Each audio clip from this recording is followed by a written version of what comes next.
I am Latika, and now I'm going to tell you a story. It is real, though it looks like a fairy tale. But sometimes, a fairy tale has a terrible ending. Listen to what I'm going to tell you, and maybe you can advise me something.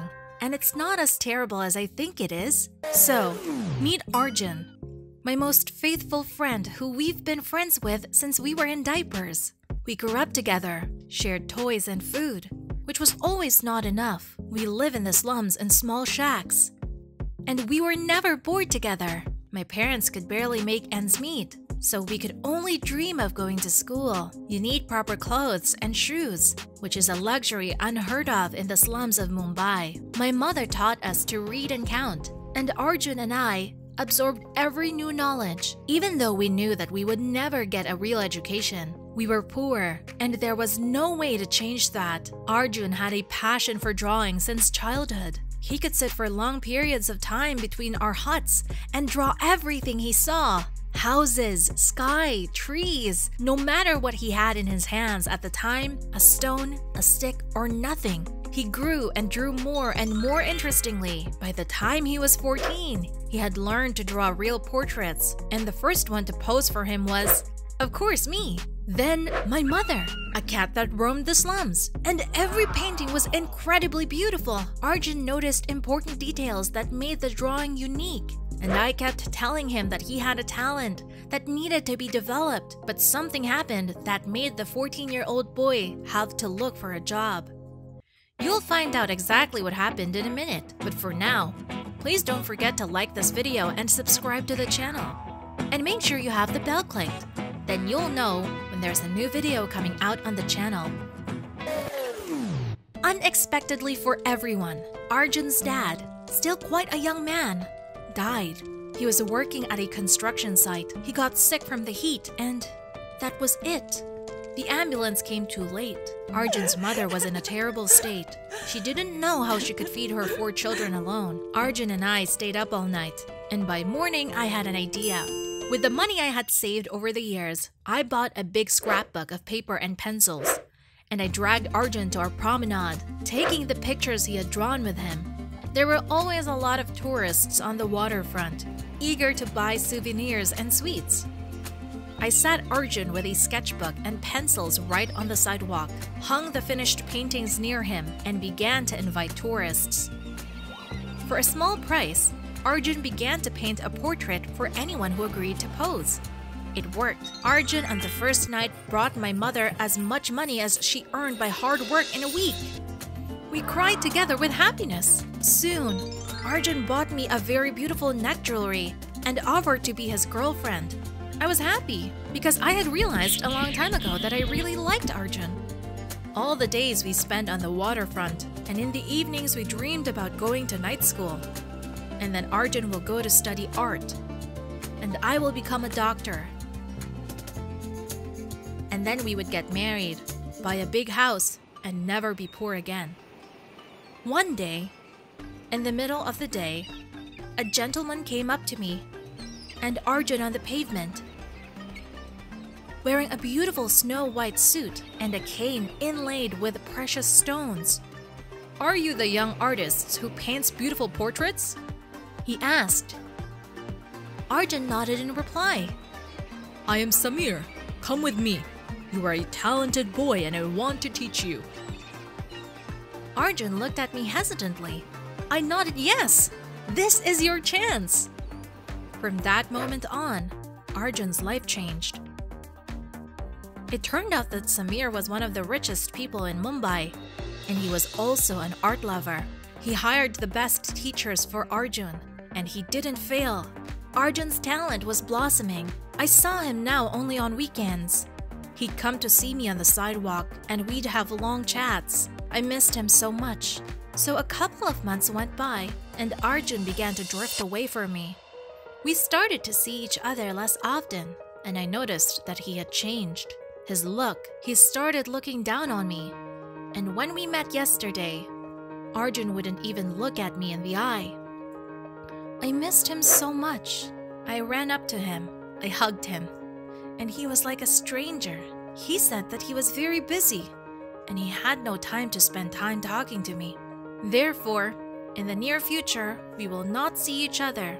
After these words, he turned sharply and walked along the sidewalk, and I cried all day yesterday. I was hurt. He just disowned me. But I'd worked so hard to get him to do what he loved. I was the one who gave him the idea of painting portraits. I'm the one who bought him the sketchbook and pencils. I was the one who made his dream come true. And he left me. I felt betrayed. I have Samir's phone number. I am thinking to call him and complain about Arjun, to tell him how nasty he's become. Or should I just forget about him and not humiliate myself? But I like him. I have no one closer than Arjun. What would you do? Write in the comments. I'm looking forward to your thoughts. My name is Saoirse, and I'm almost 15. And I have a problem. I have fallen in love with my best friend.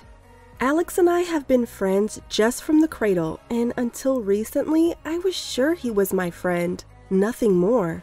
But suddenly, Alex went from a small freckled guy to a tall and very good-looking guy. Girls started paying attention to him, and one day I understood that I was in love with him. We often hung out at his house, play console, and watch TV. Today, we were supposed to hang out together again, and I decided to make a move. Instead of my usual baggy jeans, I wore an ultra-short skirt and an open top and long stockings. I felt uncomfortable, but I was determined. I even put red lipstick on my lips. Alex let me in, and we sat on the couch to play shooting games like we always did. I sat closer to him. I was laughing at his jokes and even tried to let him win, but Alex wasn't paying much attention to me. "You know, Alex, you may have beaten me in the game, but in reality, I'm stronger than you." And I grabbed his arm and quickly twisted it behind his back. "Hey, Saoirse, what are you doing?" "I told you." "I won't fight with you, girl. Stop it." "Tell me, who's your crush at school?" Alex laughed nervously. "Why do you ask it, Saoirse?" "Well, it's BB, so what?" Hearing this girl's name, I let go of Alex's hand. I didn't stand a chance. BB was a very gorgeous girl with long white hair, always with perfect makeup and always with perfect pink nails.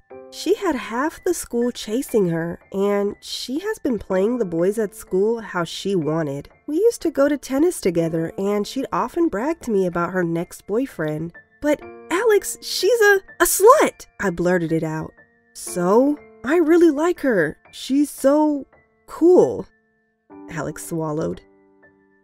It was pathetic to look at, and then suddenly Alex looked at me with a pleading look. "Saoirse, you and BB go to tennis together. Can you arrange a moment for us with BB? I want to ask her on a date." That was it. It was beyond me. I wanted to go on a date with Alex myself, not that he dates this BB. I got frustrated, but after a minute, I had a plan in my head. "Alex, hold on." I told Alex to come to the gym tomorrow after school. There, he could be alone with BB. We were supposed to have a tennis lesson. No one would disturb them, and Alex would have a chance to charm her. Alex had no idea there was a surprise waiting for him. Before I continue, don't forget to like this video and subscribe to my channel. And make sure you've clicked on the bell. Then you'll know when there's a new video coming out on the channel. I didn't go to school the next day because I was getting ready for my surprise for Alex. I bought a white wig, did long pink nails at the beauty salon, and did a perfect makeup as well. I also put on a tight mini dress, looking my best. I came to the gym at a specified time and sat down on the bench with my back turned to the entrance. After a few minutes, the door opened and my heart began to beat faster. "BB, hi," I heard him from behind. Alex walked in, but I didn't turn around. Saoirse said you had a tennis lesson, so I thought I'd stop by to hang out with you, if that's okay. I sat there afraid to move, and I knew that a few more steps and Alex would be right beside me. Bibi, did you fall asleep in there? Maybe you want Prince Charming to wake you up? Alex's voice was quiet and languid. Suddenly, I felt his arms around my waist. He took me in his arms and turned me sharply toward him, kissing me on the lips. I responded with an equally heated kiss in return. Wow, Alex is a good kisser, I thought. Saoirse? What is this? Why are you here? In a wig? Alex got me. He took a few steps back. I really like you, Alex, and I've decided to get dressed like Bibi. You're crazy! Alex ran out of the gym, and I felt so ashamed.